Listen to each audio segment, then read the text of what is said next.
ओम शांति। आज 12 जुलाई 2022 के साकार मधुर महावाक्य हैं। आज की मधुर मुरली में बाबा याद कर रहे हैं अपने रहमदिल बच्चों को। जो रहमदिल बच्चे हैं उनका कर्तव्य है, अगर उन्हें कोई बात सुनाए तो सुनाने वाले की बात पर ध्यान ना देकर वो बात बड़ों को बताना, ताकि उनकी ये कमी दूर हो जाए। सुनते हैं बाबा के मधुर बोल, बाबा के शब्दों में। बाबा कहते हैं, मीठे बच्चे, किसी देहधारी से दैहिक लव ना रख, एक बाबा से लव रखो। किसी देहधारी से दैहिक लव ना रख, एक बाप से लव रखो। अशरीरी बनने का पूरा पूरा अभ्यास करो। क्वेश्चन है, रहमदिल बच्चों का कर्तव्य क्या है? जब कोई फालतू बात करे, उसकी फालतू बातें न सुन, उसके कल्याण अर्थ बड़ों को सुनाना, ये रहमदिल बच्चों का कर्तव्य है। जिनमें कोई पुरानी आदतें हैं, उसे मिटाने में सहयोगी बनना ही रहमदिल बनना है। जिनमें कोई पुरानी आदतें हैं, उन्हें मिटाने में सहयोगी बनना ही रहमदिल बनना है। दूसरा प्रश्न है, कौन सा टाइटल किसी देहधारी को नहीं दे सकते, लेकिन ब्रह्मा बाबा को दे सकते हैं? कौन सा टाइटल? श्री का टाइटल, क्योंकि श्री अर्थात श्रेष्ठ, पवित्र को कहा जाता। किसी देहधारी मनुष्य को ये टाइटल दे नहीं सकते, क्योंकि भ्रष्टाचार से जन्म लेते हैं। ब्रह्मा बाप को श्री कहते, क्योंकि इनका ये अलौकिक जन्म है। गीता, इस पाप की दुनिया से कहीं तू और ले चल। ओम शांति। बच्चे अब समझ गए, अर्थात समझदार बन गए। तो जरूर पहले बेसमझ थे, ये भी नहीं समझ में आता कि ये पतित दुनिया है। इस भारत में देवी देवताओं का राज्य था, उनमें पावन सुखी थे, उनमें दुख की कोई बात नहीं थी। परंतु शास्त्रों में कई बातें सुनने के कारण ये भी समझ में नहीं आता कि स्वर्ग में सदैव सुख था। स्वर्ग का किसी को पता नहीं, समझते वहाँ भी दुख था। यह है बेसमझी। अब तुम बच्चे समझदार बने हो, बाबा ने आके समझाया, तुम उनकी श्रीमत पे चल रहे हो। ये पतित दुनिया है, स्वर्ग पावन दुनिया थी। पावन दुनिया में दुख हो, फिर तो दुख की दुनिया ही कहेंगे, फिर गीत भी रॉन्ग हो जाता। कहते बाबा, ऐसी जगह ले चलो जहाँ आराम सुख चैन हो। बच्चे ये भी जानते, स्वर्ग सोने की चिड़िया थी, देवी देवताएं थे, कभी भी किसी को दुख नहीं देते थे। गाते भी हैं, फिर भी शास्त्रों में ऐसी बातें लिख दी जो समझते हैं कि ये तो परंपरा से चला आता। कृष्ण पर भी झूठे कलंक लगा दिए। कहा जाता, जैसी दृष्टि वैसी सृष्टि। समझते सारी सृष्टि ही पतित है। इस समय उनकी दृष्टि ही पतित है, तो सारी सृष्टि को भी पतित समझते हैं परंपरा से पतितपना चला आया है। अब तुम बच्चों में समझ आती जा रही है, सो भी नंबरवार पुरुषार्थ अनुसार परमपिता परमात्मा के बच्चों को डायरेक्शन मिलते हैं। आत्माओं को बैठ बाप समझाते। सब आत्माएं पतित हैं, इसलिए पतित आत्मा पुण्य आत्मा कहा जाता। बाबा आत्माओं से बात करते, तुम हमारे अविनाशी बच्चे हो। फिर मम्मा बाबा भी कहते हो, तुम हमारे अविनाशी बच्चे हो। फिर मम्मा बाबा भी कहते हो, इस दुनिया में किसी को भी पिताश्री नहीं कह सकते। श्री माना श्रेष्ठ, एक भी मनुष्य श्रेष्ठ है नहीं, ये तो एक की ही महिमा हो सकती है। यहाँ तो सब भ्रष्टाचार से पैदा होते हैं, इसलिए श्री कह नहीं सकते। भले तुम इनको इस समय कहते हो, क्योंकि संन्यास किया हुआ है श्रेष्ठ बनने के लिए। तुम जानते हो अभी हम फरिश्ते बनने वाले हैं, भ्रष्ट को श्री कह नहीं सकते। श्री लक्ष्मी, श्री नारायण, श्री राधे, श्री कृष्ण कहते हैं। मंदिरों में भी उनकी महिमा गाते, अपने को श्रेष्ठ कह नहीं सकते। अब तुम बच्चों ने समझा, भारत श्रेष्ठ था, शुद्ध सृष्टि थी, अभी पतित सृष्टि है। पतित कोई भ्रष्टाचारी कहेंगे, वो लोग भ्रष्टाचारियों को श्रेष्ठ बनाने के लिए सभाएं करते हैं। परंतु दुनिया ही भ्रष्टाचारी है, तो कोई किसी को श्रेष्ठाचारी बना कैसे सकते? बरोबर ये रावण राज्य है, जिस कारण रावण को वर्ष वर्ष जलाते हैं, जलता ही नहीं, फिर खड़ा हो जाता है। रावण का अर्थ है 5 विकार। रावण फिर खड़ा हो जाता है। ये भी मनुष्य को समझ में नहीं आता, जिसे जला दिया उसे फिर हम नया क्यों बनाते हैं। इससे सिद्ध होता है रावण राज्य गया नहीं है। स्वर्ग में जब राम राज्य होता तो वहाँ तो एफिसी निकालेंगे नहीं। कहते हैं स्वर्ग में जब राम राज्य होता है तो वहाँ तो रावण का बुत बनाएंगे नहीं। कहते रावण को जलाया फिर लंका को लूटा। रावण की लंका सोनी बताते हैं, परंतु ऐसा है नहीं। ये तो सारी दुनिया लंका है। रावण राज्य में सब हैं। वो श्रीलंका तो आइलैंड है ना, दिखाया भारत की पुछड़ी है, परंतु सिर्फ उसमें रावण राज्य तो नहीं है। रावण राज्य तो सारे विश्व पर है। ये भी तुम समझते हो। कॉलेज में कोई बेसमझ आके बैठे तो क्या समझ सकेंगे? कुछ भी नहीं, वेस्ट ऑफ टाइम करेंगे। ये ईश्वरीय कॉलेज है। नए आदमी कुछ समझ नहीं सकेंगे। 7 दिन क्वारंटाइन में बिठाना पड़े जब तक लायक बने। फिर भी अच्छा आदमी रिलीजियस माइंडेड हो तो पूछना है, परम पिता परमात्मा से तुम्हारा क्या संबंध है? वो है आत्माओं का पिता और प्रजापिता भी बाप है। ये पॉइंट्स बड़ी अच्छी हैं, परंतु बच्चे अर्जुन इतना हर्षित नहीं होते हैं। अच्छी पॉइंट सुन के हर्षित होना चाहिए। आप भी हर्षित हो रहे होंगे बाबा की बात सुनकर। बाबा ने कहा बच्चे भी इतना होते नहीं जितना होना चाहिए। बाबा कहते तुम्हें नई नई पॉइंट सुनाता हूँ जिससे तुम्हें नशा चढ़े, किसको समझाने की युक्ति आए। फॉर्म भराने की कॉपी में पहले प्रश्न लिखवाना है। कहते हैं परम पिता, तो पिता हुआ ना, फिर उस समय सर्वव्यापी का ज्ञान उड़ जाएगा। तुम जब प्रश्न पूछेंगे कहेंगे वह तो बाप है, हम सब बच्चे हैं। इतना मान जाए तो झट लिखा लेना चाहिए। प्रजापिता के भी बच्चे ठहरे। शिव हो गया दादा और वह बाप। शिव बाबा स्वर्ग की स्थापना करने वाला है, जरूर उनसे वर्षा मिलेगा। सहते सहज बातें निकालनी पड़ती, बहुत सहज है। मित्र संबंधियों के पास जाओ, उनको भी समझाओ। ये तो नशा है ना। हम बाबा द्वारा दादे से वर्षा पाते हैं, बाप दादा से वर्षा पाते हैं। माता से वर्षा नहीं मिलेगा। बाप को इस स्वर्ग की स्थापना करनी है, वही मालिक है। जैसे उनको दादे से वर्षे का हक है, वैसे पोतरे पोत्रियों को भी हक है। बाबा कहते मुझे याद करो। मैं तो कहता नहीं हूँ किस देहधारी को याद करो। बाबा कहते मैं तो नहीं कहता कि इस ब्रह्मा को याद करो। बाबा सम्मुख बात कर रहे हैं। कल्प पहले भी ऐसे समझाया था, वर्षा भी तुम्हें बाप दादा द्वारा मिलता, ऐसे नहीं कि मम्मा से मिलता। तुम्हें देह अभिमान बहुत आ जाता है, देहधारियों से लव हो जाता है। देह अभिमान आता है, देहधारियों से लव हो जाता है।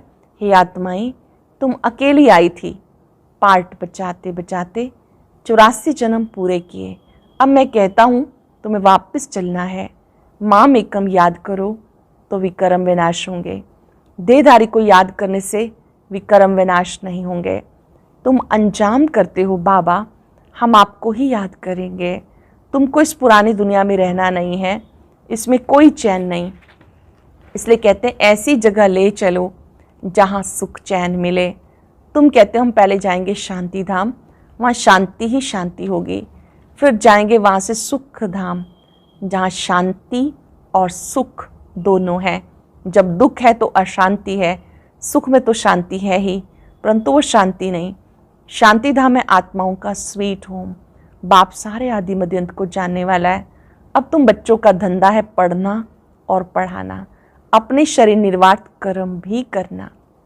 पढ़ना और पढ़ाना, शरीर निर्वाह कर्म भी करना।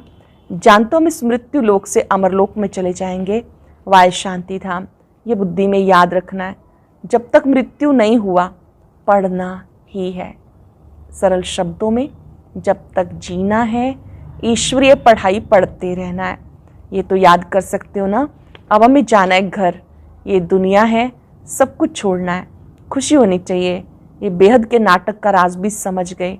हद का नाटक पूरा होता है, कपड़े बदली कर घर चले जाते। वैसे अब हमें भी जाना है।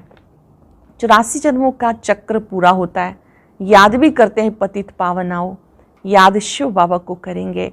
एक तरफ कहते पतित पावन आओ, दूसरी तरफ कहते कि वो सर्वव्यापी है, कोई अर्थ ही नहीं निकलता। बच्चों को कितना अच्छी रीति समझाते, शांति धाम को याद करो, ये दुख धाम है। और गुरु गोसाई को ये कहना आएगा ही नहीं, सिवाय तुम ब्राह्मण ब्राह्मणियों के। इस दुख धाम का विनाश सामने खड़ा है। ये वही महाभारत लड़ाई है। यूरोपवासी यादव भी हैं, कौरव पांडव भाई भाई भी हैं। एक ही घर के हैं ना, भाई भाई में युद्ध हो नहीं सकती, यहाँ युद्ध की बात ही नहीं। ये भी वंडर है, मनुष्य क्या नहीं कर सकता। जो बातें हुई नहीं वो बना बना के एक दो के दिल को खराब कर देते।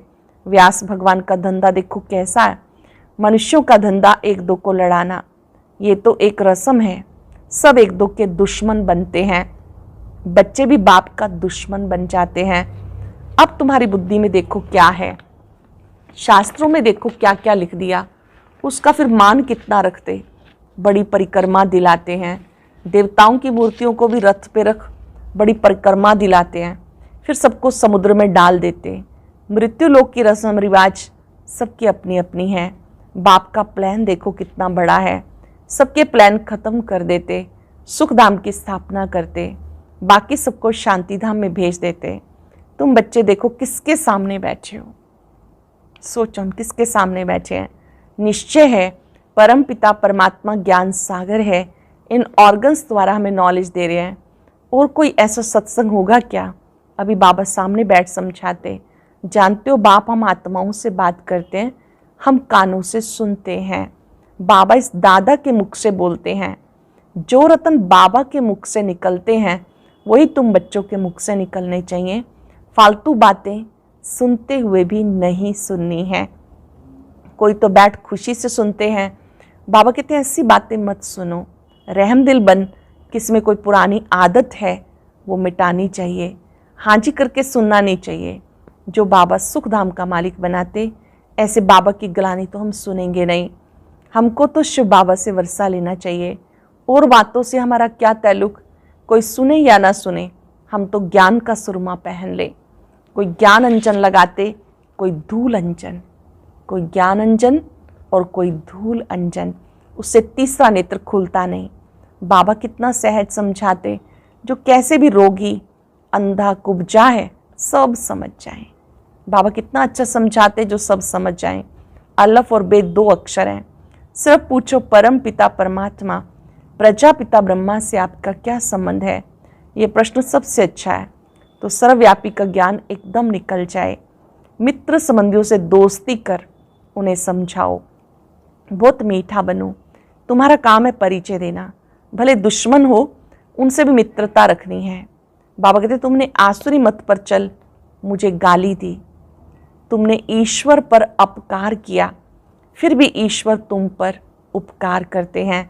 ईश्वर का अपकार होना भी ड्रामा में नूंद है, तभी कहते हैं यदा यदा ही धर्मस्य। आया भी भारत में है, समझा भी रहे हैं बच्चों को। हर एक बात अच्छी रीति समझने की है, किसकी तकदीर में नहीं, फिर भी वही धंधा करते हैं। यहाँ से बाहर गए ये बातें भी भूल जाएंगी। निंदा करते करते ये हाल हो गया, अब निंदा करना बंद करो। निंदा करते करते ये हाल हुआ, अब निंदा करनी बंद करो। अंडरलाइन करेंगे, सिर्फ पंडित भी नहीं बनना, खुद पक्के राजयोगी हो। ऐसे से समझाओ तो तीर भी लगे। खुद में खामी होगी तो दूसरे को बोल नहीं सकेंगे, पाप अंदर खाता रहेगा। बाबा हर बात बहुत अच्छी रीति समझाते, कल्प पहले भी ऐसे समझाया था, भूलो मत। कल्प कल्प बाबा ने समझाया, भूलो मत। सिमरन करते करते अंत मते सोगते हो जाएगी। सवेरे उठ बाबा को याद करो, जो अंत में देह भी याद ना आए। सुबह सुबह उठ के इतना बाबा को याद करो कि ये शरीर भी याद ना आए, याद ना आए हम आत्मा हैं, बस ये याद रहे मैं शुद्ध आत्मा हूँ। अच्छा मीठे मीठे सिक्के लदे बच्चों प्रति माता पिता बाप दादा का याद प्यार गुड मॉर्निंग। रूहानी बाप की रूहानी बच्चों को नमस्ते, रूहानी बच्चों की रूहानी बाप दादा को नमस्ते, गुड मॉर्निंग।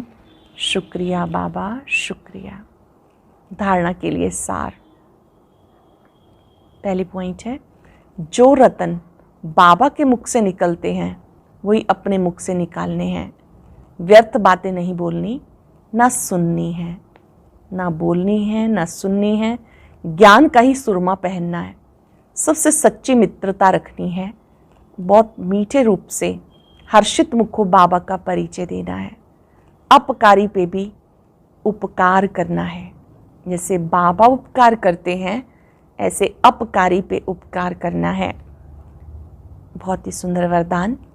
शुद्धि की विधि द्वारा किले को मजबूत बनाने वाले सदा विजयी निर्विघ्न भव। शुद्धि की विधि द्वारा किले को मजबूत बनाने वाले सदा विजयी निर्विघ्न भव।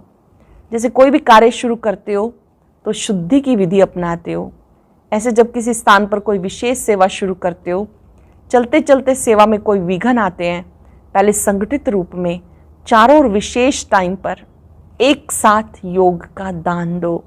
सर्व आत्माओं का एक ही शुद्ध संकल्प हो, विजयी। यह है शुद्धि की विधि। इससे सब विजयी निर्विघ्न बन जाएंगे, किला मजबूत हो जाएगा। सभी एक साथ एक संकल्प में बैठे, संकल्प हो विजयी। इससे सब विजयी निर्विघ्न बन जाएंगे, किला मजबूत हो जाएगा।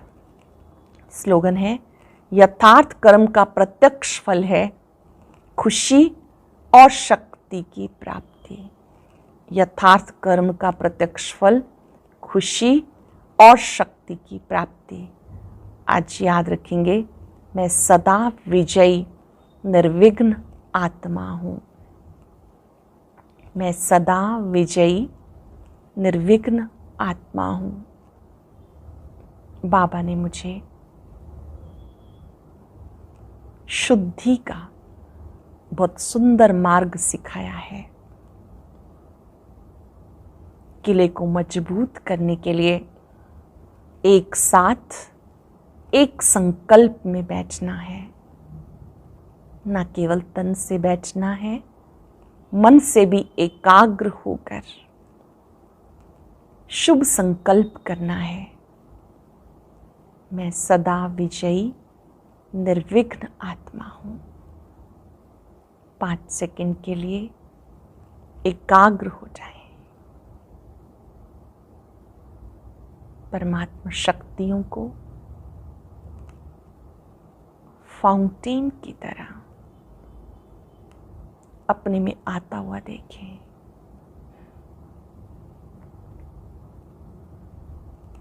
परमात्मा शक्तियां निरंतर मुझ पर पड़ रही हैं।